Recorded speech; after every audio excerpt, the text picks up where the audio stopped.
Ako tag-iya ko sa Queensland Herbs and Tourism Farm. Naa sa Purok 2, Dimulugan, Bacolod, Lanao del Norte. Ang among produkto dito herbs, pero cocoa-based, diversified and integrated farming. Grabe ko kapalangga sa ETI. Grabe ang ETI mo palangga, honestly.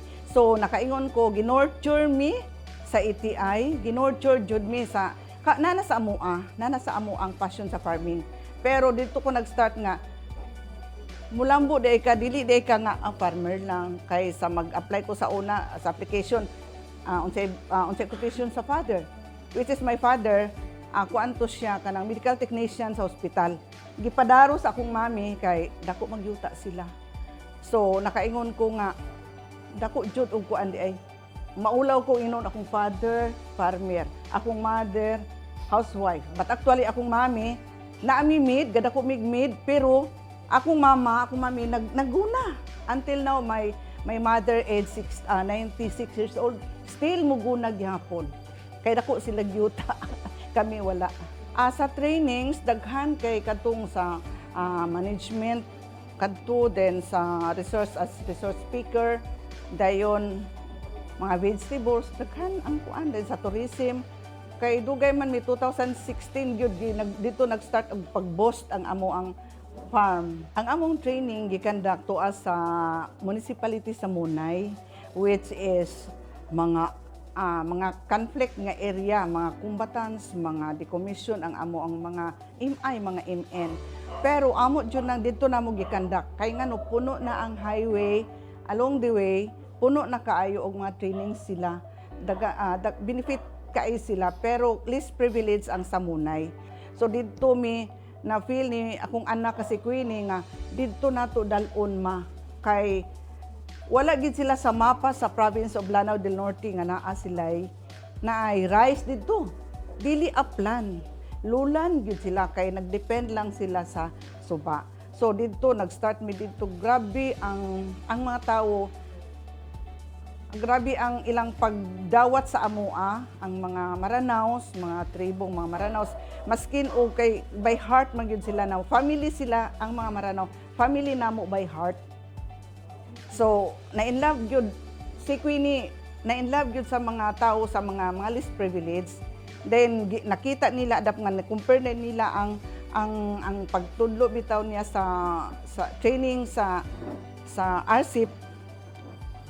Na-compare niya og ang mga tawo nidawat pud ba nalipay sila nga na-compare nila ang ilang sa ka-box din ha compare sa ilang nga pila ka days pa to nya ila ang katuig gitudloan tag-as na ga uban na apay gabungan na. So grabe ang impact sa mga farmers didto kadtong mga rice farmers. Kay even ang mayor nagpasalamat man gani sa amo. So grabe ang ilang pagdawat namo. So makita siguro kay mag-graduation mi, graduation mi dito i-held namo sa kay 125 man na sila kay estudyante namo. Dayon dito held sa munisipyo para makita sa mga tawo nga dili sila gibiyaan sa gobyerno. Wala sila biyae gobyerno. Ingon mi nag-anhimi diri sa Munay, wala mi bit-bit nga kwarta. Ang among bit-bit knowledge para sa inyo nga dako mo kita, gamay anyong gasto, gamay og gasto, dako og yield, dako mo kita. So nalipay sila. Ang impact yun sa RCIP sa amoa, sa amo nga farm, pag field namo, pag tudlo namo sa Muslim area, sa Maranao area, dako yun kay impact. Siguro mga 99%. Kay number 1, 100% ang ilang attitude. Kay mo man nagisulod sa amo attitude, knowledge and skill. Na-change namo. So, na-change sila kung mag-training mi naa sila tanan, maminaw gyud sila kay hala, ana di ay na. Yes, ingon ana jud na. Ana na kana inyong labay-labay og abono kay timpla ang tawag sa ila. Labay og timpla wrong. Dayon kanang number of days pagtanom sa ila 30 days ang ila ang kanang seedlings na i-transplant. Wrong. Wrong yun na. So, wrong.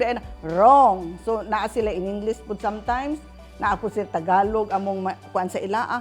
Attitude yun. Then, skills po nila. ilang batasan, then ang ilang pagtrabaho.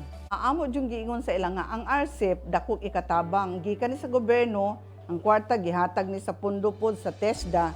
So ang kami po nga na-train, gikan sa ETI. So ang ETI ug ang TESDA nagtabangay nga para mo abot mi to reach sa unreachable.